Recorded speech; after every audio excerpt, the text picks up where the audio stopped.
Welcome to High Noon, where we talk about controversial subjects with interesting people, and I always love that line every single time.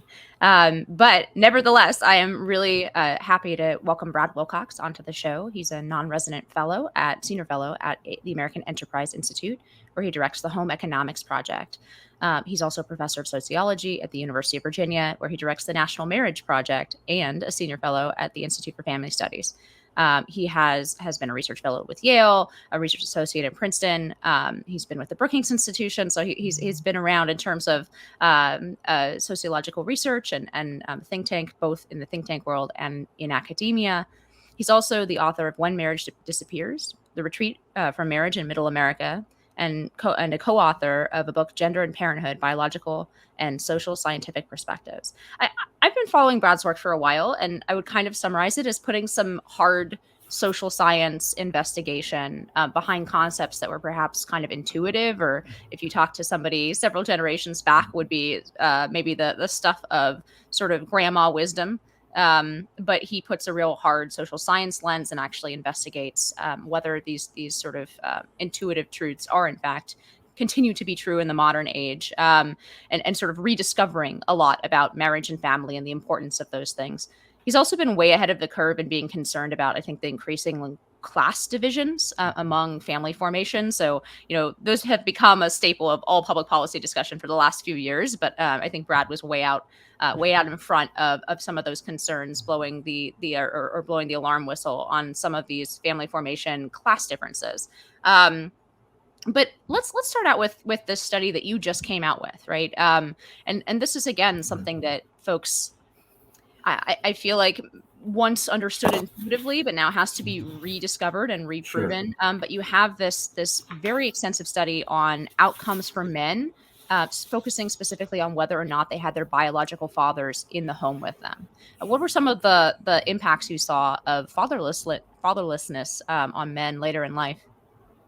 Yeah, thanks, and it's great to be with you today. As I've been kind of looking at young men at UVA and really thinking too about their absence, because we have a campus like many across the U.S. where women are more common than men. Been thinking about that. Also, just kind of a lot of other trends that we've been seeing play out with regards to young men not working full time in larger numbers, as well as this college divide, gender divide. So it suggests to me that kind of a lot of young men are not flourishing, they're floundering. A lot of young men are kind of running afoul of the law, of course, in the last 2 years, especially in the wake of COVID.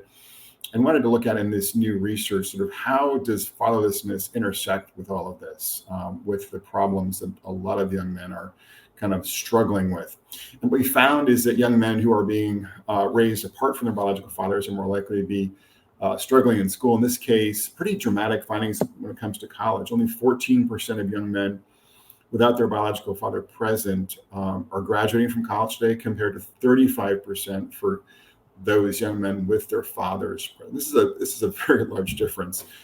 We find also that there's about a 70% increase in idleness, which means not working, not in school, for guys in their mid-20s who are being raised in a home without their father. And young men who are raised without their fathers are about twice as likely to land in prison or in jail by the time they turn about 30. So again, on a number of fronts, we can see that sort of the young men who are most in trouble disproportionately hail from families without their biological father presence. That's kind of the headlines, if you will, from this new research that we released today.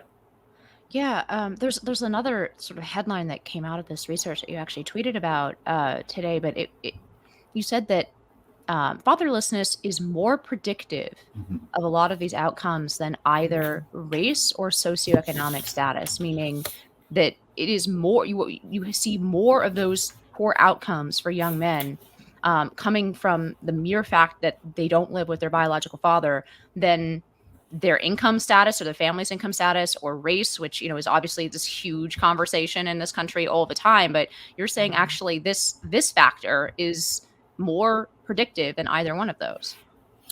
Yeah, so what is striking in this research is that we do see, when it comes to incarceration, for instance, that family structure, fatherlessness is a more powerful predictor of incarceration than growing up in a low-income home or being African American. In fact, in our models, we include these other factors. Race becomes no longer statistically significant. That's, I think, really quite noteworthy. We also see in this research, when it comes to college graduation as well, that again, family structure, fatherlessness is a stronger predictor for young men of graduating from college than is growing up in a low-income family or being African American. So, I think our public discussion around issues of things like poverty, mobility, crime, incarceration, often kind of dances around what I call the family elephant in the room. And yet, when you look at the research closely, what you see is that not in every case, of course, but in many cases, family structure ends up being much more predictive, on a lot of these big issues for kids and even adults than things like race or poverty. Another example of this is Raj Chetty's work. At Harvard, his colleagues find that the best predictor of mobility for poor kids, it's kind of going from being poor as a child to being, well off as an adult at the community level, is the share of single parent families in a community. So that's why a place like Salt Lake City is much more likely to produce mobility for poor kids than a city like Charlotte, because there are just many more two-parent families in Salt Lake than there are in Charlotte. So again, the research is telling us that often fatherlessness or the breakdown of marriage are bigger factors and some of our major social problems than things like poverty or racism. Yeah, I know my last guest last week was Ian Rowe, and a fellow who's been connected to AEI as well. But he's long been an advocate that we need to collect statistics on family formation on the census level. So instead of breaking down, for example, educational gaps or incarceration gaps by race, we need to start looking at this entire category that you're pointing to, which is, it may in fact be more predictive. But the fact remains that certain groups in the United States, whether that's racial or socioeconomic, and I think I'd like to focus on the latter actually, are much more likely. So if you are, let's say, a working class American, you're much more likely to grow up without your father in the home. You have an interesting piece out in Politico as well recently about sort of the charge of hypocrisy towards conservatives, right? That red states have higher levels of family breakdown, higher levels of divorce in some cases. But you point out that that's not really true when you break it down to a more granular level, county by county, and that in fact, sort of conservative values do show themselves in the way that Republicans live versus Democrats. But the big confounding factor there is, of course, class, right? So how do we kind of start to disentangle, even if we acknowledge that this fatherlessness or family breakdown more generally is probably a bigger factor than any of the other sort of threads in this tangle? How do we think about class as related to some of these? I'm going to use the term family pathologies, but I'm sure that there are some people who would like to cancel me for that term. But in any case, how do we start disentangling that knot of why it is that folks in, for example, the working class seem to have less stable families, higher rates of divorce, higher rates of out of wedlock childbearing, and then the big one that you point to, fatherlessness in the home? Yeah, so that's a great question, and I would say it's important too, Inez, to remember and appreciate here that when I was born in 1970, there weren't large class divides in American family life, nor racial divides. I mean, there were obviously some differences, but those have kind of exploded since the late 60s, and so it's just worth remembering that there was a time, in American life when it didn't really matter if you're white or black or Hispanic, rich, middle class, or poor. The odds are that you were living with your unmarried parents, for instance, as a child. But all that's changed since the late 60s. And I think, why is it there's kind of a big class divide? We see, for instance, among the top 20% of Americans in terms of family income, that about 90% of kids are living with married parents. Whereas, in the bottom 20%, it's a minority, basically. And for working class, kids, most of those kids will see their parents break up at some point before they turn 18. So we're living in a country where there's a marriage divide, and the educated and affluent are doing pretty well on that front, and people in the working class and poor are not doing so well.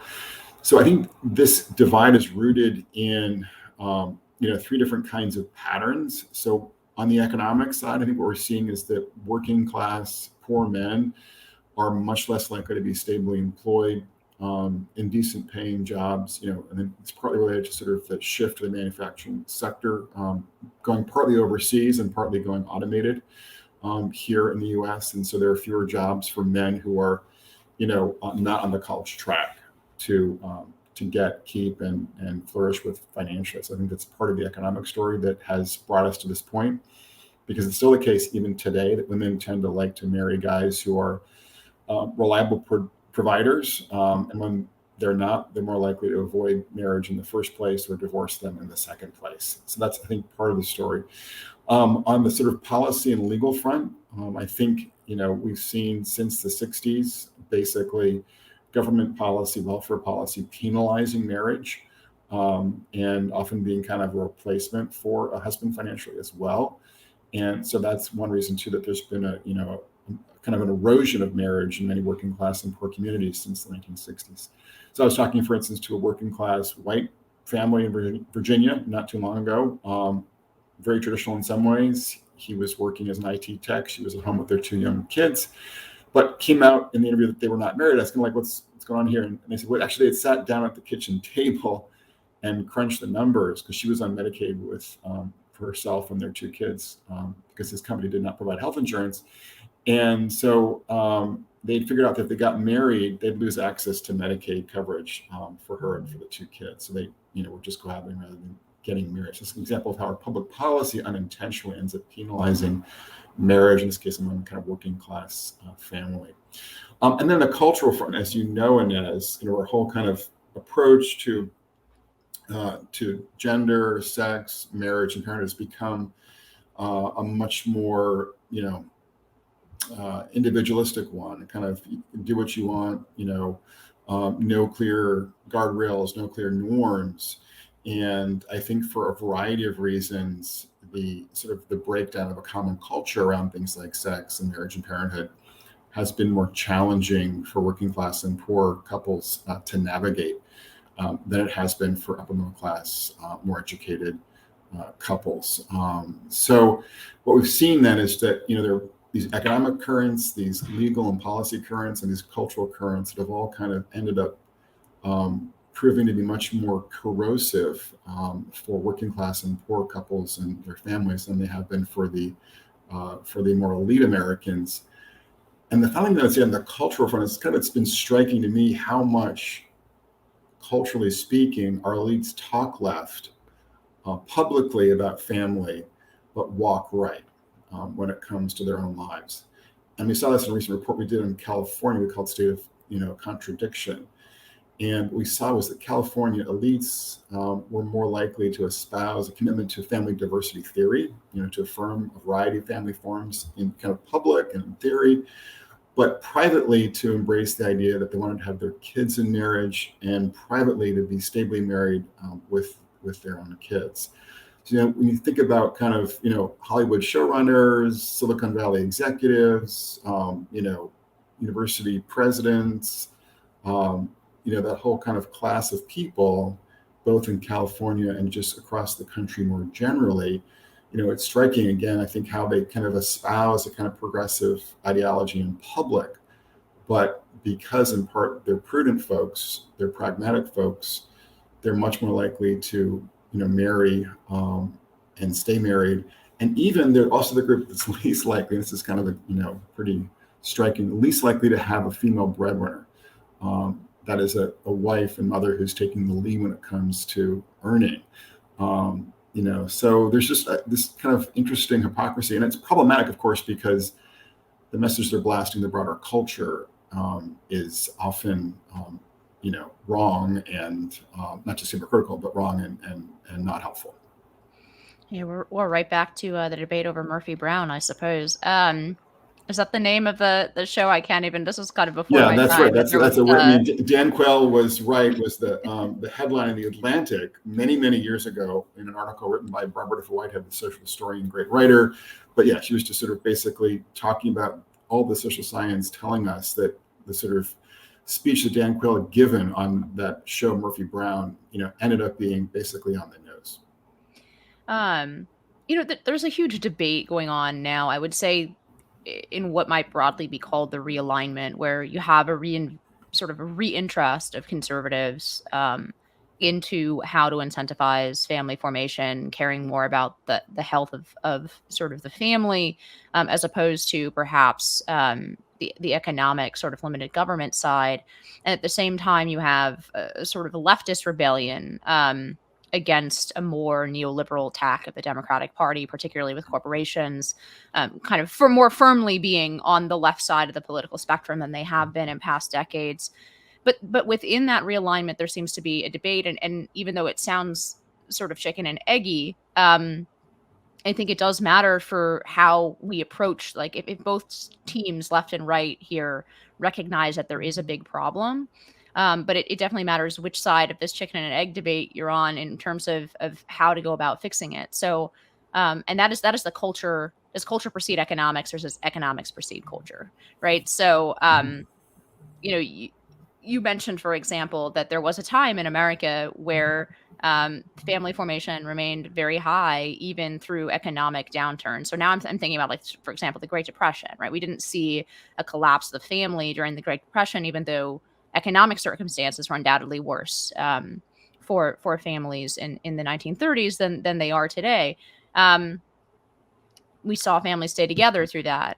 And it's interesting to me that you dated it to the 60s. I mean, is this essentially all downstream from the sexual revolution? And that has that made us essentially more vulnerable to economic downturn, or more vulnerable to some of these economic forces than we would otherwise be? Or is sort of the Liz Warren side, or at least Liz Warren back before she became senator, right? The two income trap Liz Warren, is she more right that in fact these economic the economic situation for a lot of working and middle class families has made marriage untenable, and so it's actually economics preceding the decision not to form families in what had been the stable way that had been happening in prior economic decades in America? Yeah, that's a great question, and I think it's a both and kind of situation. So in terms of the Great Depression, on the one hand, this is where the left, I think, falls down. There was no increase really in single parenthood and divorce, and family instability of any major sort in the heart of the 1930s as the economy was collapsing around us. So that suggests that there's not kind of a straightforward connection between family instability and economic distress. At the same time, though, if you look at trends in marriage and fertility in the 30s, there was definitely a major decline, right? So when people don't have resources, they're much less likely to get married and to have children. So it's not the case that you can kind of look at the 30s and conclude that economics is not important for families, but it's not the only thing. It's also the case, too, when you think about the economic story and you look at the work of the MIT economist David Autor and sort of the China trade deal. He sort of charted out ways in which there was massive economic dislocations for workers across particular points in our national landscape, or places in our national landscape. And those places experienced not just job loss for men as a consequence of the China trade deal, but also market increases in single parenthood and non-marital childbearing. So I think that's also kind of more evidence, contemporary evidence, in favor of the thesis that the breakdown of the manufacturing sector ended up hurting working class communities across the U.S. for a variety of reasons related to international free trade and also to automation as well. So I think that's part of the landscape, and we as conservatives and Republicans need to think about ways that we can kind of strengthen the economy for working class and lower income communities that have been left out of this new economy. And then on another front, though, in terms of, this is sort of more of an institutional and cultural argument that might be particularly more amenable to you, is thinking about how our schools what I call kind of like, big ed, have not been very sort of supportive or amenable or conducive to education for boys, and particularly boys who are not on the college track, as many boys are not. And so we know that even today, most young men will not get a 4-year college degree, and yet our schools do very little to serve or meet these boys, with vocational education or other kinds of programs that would kind of engage them, interest them, give them a sense of self-worth, and put them on a path towards a good paying, middle class job that would make them a good man, a good husband, and a good provider as well. So I think part of the challenge facing us today is that our schools and our educational system more generally is failing too many males, which has, big implications for working class and lower income marriages and families more generally. I think that's part of the story. But then, the cultural things that you've talked about as well are also a major part of this. And there are some things that I think Republicans could do to address this cultural challenge, like, for instance, talking about the success sequence, which is this idea that if you get at least a high school degree, you work full time, and then marry before having kids, you're much more likely to avoid poverty and move into the middle class. In fact, you've got only a 3% chance of being poor in your late 20s and 30s as a young person if you follow those 3 steps before having kids. And I think we can do a better job of kind of communicating the value of each of those 3 steps, but particularly the value of marriage to a larger young adult audience in our schools, and with PSAs sponsored by the government potentially as well. Yeah, I guess there's definitely more interest on the right, I think, at looking at each of those planks than there was a few years ago. Um, so there's also what's being taught. There's what's not being taught, right? Which is what you're referencing, kind of the shop class, and that's the old Right. language for it is vocational education. Definitely heavily subsidizing the college track at the expense of literally everything else. Exactly. But there's also sort of the message. I don't know how much of this is like a sort of. I grew up in Palo Alto, so obviously one of those like Charles Murray super zip type situations, which nevertheless had a really high divorce rate actually. But the message that I got in school was very much like, even you talk about a success sequence, right? The success sequence that was taught to people of, let's say, upper middle class sort of background in Palo Alto, was especially to women, was basically that if you are smart and ambitious, you need to just completely forget about family formation, forget about marriage. Don't think about it until you're well into your 20s or maybe into your 30s. Focus on your career. The message was very much that children will ruin your life. And on the one hand, that was effective in the sense that there was a vanishingly low teenage pregnancy rate and out of wedlock birth rate. But on the other hand, that sequence of life does not work out well for a relatively high percentage of women and men who try to sort of seek it. I think particularly women, because not only do their biological window close for having children much earlier, but their dating prospects in their 30s and 40s are much diminished from what they would be in their 20s, in a way that men's are not necessarily. I mean, that's the kind of cultural stuff that I'm talking about, because I don't see.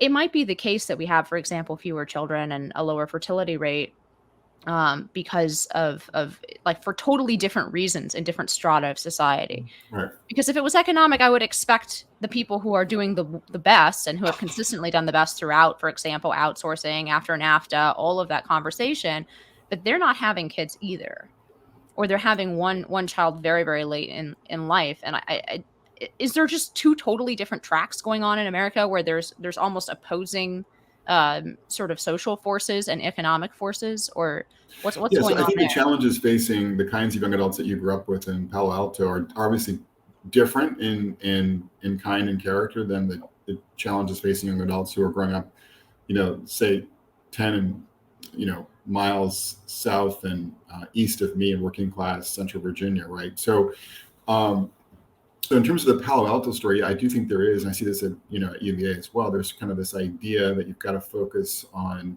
work, and having fun, in your 20s, and then kind of look around for a spouse when you are approaching 30, and shift gears. And there's also kind of what I'd call as a kind of pervasive workism that's linked here to this, where work is seen as sort of the source and summit of one's life. And we have seen too in data from Pew that a lot of young adults today think that work will be their primary source of fulfillment. It's more likely to fulfill them than, say, marriage, for instance. And what they don't know is that the research actually tells us otherwise. That is that, marriage is a better predictor of being happy in life than is being employed. And the quality of your marriage is a much better predictor of your happiness in life than the quality of your job. So I think particularly for, many more college educated Americans, young adults, there is this sort of excessive preoccupation with work and its meaning and purpose and status and money, and not enough sort of an appreciation for how much family and friends matter, over the course of your life. So yeah, it's a different kind of problem, but it's still, we have to remember that in the main, and I can't speak to Palo Alto, but in the main, college educated Americans are marrying today in larger numbers in the working class and poor fellow citizens, and they're remaining married in much larger numbers in the working class and poor fellow citizens. So, on average, they're still managing to put together stable and strong families in ways that we don't see in many working class communities across the U.S. I don't know which direction I want to go here, but there are two. I have two questions here related to your past research, and maybe we'll go with this because one of the things that you have really researched is this happiness connection that you're talking about with marriage, and it seems like we're in the age of atomization in 1,000 different ways. We have these trends of forming families later in life or not at all. We have the entire sort of digital revolution, the potential for living in the metaverse and shedding off this mortal coil and elevating our consciousnesses into the digital space or whatever. James Poulos is much better at talking about all this stuff than I am, but it seems like sort of undeniable at this point. We've had all these books about it. There was Bowling Alone. There was Tim Carney's book really showing that and I can't remember what it's called off the top of my head, but really showing that there is this huge divide, just even politically, between people who are connected to institutions like family, but also like church, for example, and people who aren't. And that shows up, for example, in the Republican primary. But I mean, so what kind of positive message or what kind of hopeful message might you be able to, or might the social science be able to give us about whether or not this stuff is rebuildable, right? Because it seems when you are stuck in one of these sort of atomized lives that there is no possibility of rebuilding that kind of unchosen connections, right? If let's say you are like a late 20s single living in a city, you have a good job, or at least a moderately good job, you're going out with your friends having fun, there doesn't seem like it's hard to go back, I guess is what I'm saying, right? You can't just spontaneously create those kinds of unchosen connections. Now we have the task of kind of putting them back together in a very self-aware and conscious way that I'm not sure quite works. And here I'm thinking about, folks like Jordan Peterson, for example, who are essentially trying to self-aware himself back into a sort of pre-modern mindset with regard to religion and a lot of other things. Do you have any evidence that rebuilding those kinds of connections in an atomized world is possible? Are there other bases where people can find happiness and meaning outside of perhaps the traditional ones that have totally collapsed? Or, give us some hope here, because we're all floating like little atoms out in the ethos. Yeah, I can't give you a lot of hope for the newer model. I think you're kind of gesturing towards, but I think a kind of a neoclassical model still works surprisingly well. So, there has been this sort of idea out there, for instance, just take family formation, family life more generally, that kind of parents are more miserable than childless adults. There was a New York Times story by Lisa Belkin a while back that said children do not bring happiness. In fact, more often they seem to bring unhappiness. This is the conclusion of one academic study after the next. But what we're actually seeing in more recent years, just to, again, one example here, parents today in America are happier than their childless peers. And certainly married Americans are happier than their unmarried peers. And then also religious Americans are happier than their secular peers.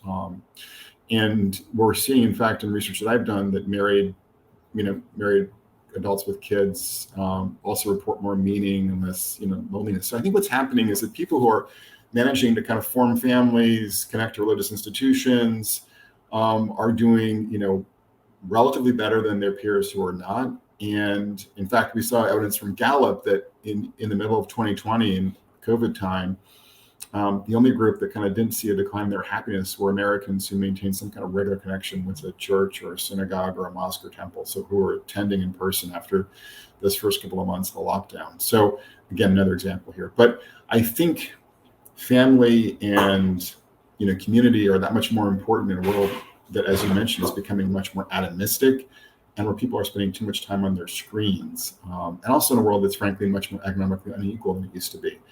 So having kind of a spouse, having kids, being connected to some kind of community, whether it's religious or something else, ends up being that much more important. And that's why I think too, this sort of like workist orientation you see among some elites today, especially, is so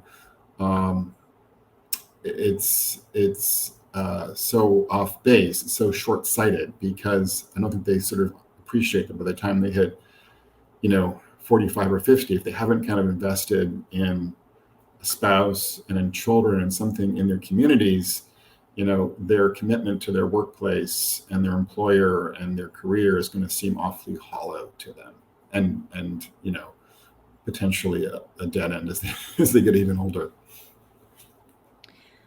Is there, your point to the lockdowns, and obviously that has increased, and we've all seen the data now, it's increased, sort of loneliness and atomization that we're talking about, as well as a host of other mental problems. You've seen, deaths of despair go up, suicide go up, all of those things. Is it also an opportunity for a kind of vibe shift? And I'm not just talking here about the short-term rebound in family formation, which I assume, and maybe you can tell me otherwise, I assume that the short-term rebound of marriage and having kids is all the people who put off those things for 2 years. I mean, right. I see that with my friends, right? There are all the rescheduled COVID weddings, and but is there the possibility for some kind of deeper vibe shift? I mean, I know that there are a lot of people, even in my personal life, who realized during the lockdown that the job that used to come along with a lot of social perks as well, and that would kind of be more distracting and feel more fulfilling when it was just you and your spreadsheets and your laptop at home, alone every day. A lot of people maybe have reprioritized building community, building family. Famously, there has to be some kind of turning point in the girl boss thing, because Sheryl Sandberg, the original Lean In, she's decided to resign from Facebook. She didn't really announce where she's going after that. Presumably, she may actually be spending more time at home and leaning out, when she was famously telling all young American women to lean in. Is there the possibility of some real sort of return to at least prioritizing? Because you mentioned those Pew surveys that show that young Americans do not prioritize or do not think that their meaning or their happiness is going to come from marriage or family. Have the lockdowns really changed people's minds about some of those things? Has had those experiences changed their minds? Or do we have so many distractions and sort of fun things in the world to do when you're 28 that even those feelings will just sort of float out of people's brains, and they won't return to them, as you say, until their 40s or 50s? Yeah, I think the answer here is probably polarization, not kind of a broad shift in one direction or the other. So I think what COVID has done, and the Trump years as well, and now the Biden years, is just kind of deepen the polarization in our country. And so what that means for our topic today, I think, is that we're seeing conservatives and religious Americans gravitating towards a more familistic orientation, and progressives and more secular Americans, gravitating towards a more, individualistic and maybe work-centered, perhaps even more politically progressive oriented, social justice kind of focused life. And so what I see kind of coming out here is, like, for instance, like fertility divides between those two sets of groups broadly defined increasing, and marriage divides as well. Now, the big question for me, honestly, is sort of how does class intersect with this? Because working class Americans are in some ways drifting to the right, and yet they've also had the most kind of vulnerable families, unstable families. And so, I think we're not entirely clear how that's all going to play out. But certainly, I think one possibility there too is that we're going to see a decent number of single guys who don't have college degrees kind of drifting towards the right, and the opposite phenomenon happening with single women with college degrees drifting towards the left. We've seen that dynamic play out recently in South Korea, and it could play out here in the US as well. So that would be kind of one more way in which sort of these broader family changes intersect with, gender polarization in education and politics. But again, particularly for single women and single men moving in different directions. Yeah, I was thinking, as I was laughing internally as you said that, because if there's any confirmation that in fact men and women do have sort of a moderating and good influence on each other in institutions like marriage, it might be that absent those potential sort of couplings, that single men are going very hard one way and single women very hard the other way. That seems to be a sort of argument for complementarity between men and women in marriage of a sort. But have you had any trouble, for example, doing this kind of work that you do through UVA? I mean, have you sort of encountered the potential cancellation for some of your work, or have they kind of left you alone to speak your truths? Well, I had a kind of a difficult tenure battle. This is more than a decade ago, which I think was kind of directed or arose from my more conservative commitments. And I mean, I lost at every level of the process except for the final round. I had to appeal my tenure decision, all that kind of stuff. So, but the provost ended up giving me, tenure at UVA. So that was obviously, a welcome development. And since then, I've had a very good experience at the University of Virginia. I, teach family, I teach undergraduate statistics, I teach classes on sociology of religion, and, by and large have had, people have treated me very professionally here, and I enjoy interacting with the students. So I can't complain. So I have a kind of related question to that. How do you? Because I think you come off very, in some ways, very neutral and non-judgmental in terms of presenting this information. And I'm wondering, because it seems like so much of our discourse is bounded by exceptions, or like overly tyrannized by exceptions, right? Whereas if you say that, for example, there's a higher incarceration rate for young men who didn't have a father in the home, immediately somebody raises their hand and says, well, my mom was a single mom and she Sure. raised me wonderfully. And there's that immediate, like, if you don't account for all of the exceptions, you're almost not allowed to talk about in generalities. But that's the only way we can try to find some patterns in information. I mean, how do you, so for example, with your students in classes, I mean, one, do you encounter that kind of exception based pushback, and how do you sort of push through that to have a productive conversation with, because it seems to me that that's a broader problem, especially as all of these trends continue. You'll have a higher and higher percentage of people who fall on the wrong side of some of these quote unquote of some of these like sort of sociological research outcomes. And there is a natural human sort of defensive mechanism, right, that kicks into play. You feel like, oh, I'm all right. Like, I turned out all right. Right. How do you kind of push back through that and have a productive conversation? Yeah, this was, evident in a recent, New York Times podcast exchange on these issues, where the host, very successful, came from a divorced household, and was kind of discounting the argument. Well, I mean, I was raised by a single mom, and I think I turned out okay on most, most fronts. My sister's doing fine. So I certainly acknowledge the point, but I'm also a sociologist, and we just sort of say, look, on average, kids are more likely to flounder.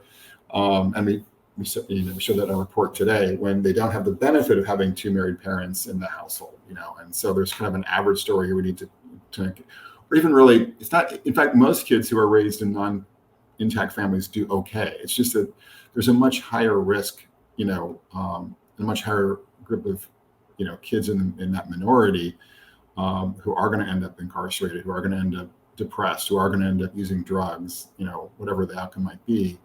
And particularly if you put a lot of those kids in the same neighborhood, you see these problems magnified, So we have to sort of basically appreciate the nuance, and that is that, yeah, plenty of kids do fine in any number of kinds of homes. Many are resilient, but some are not.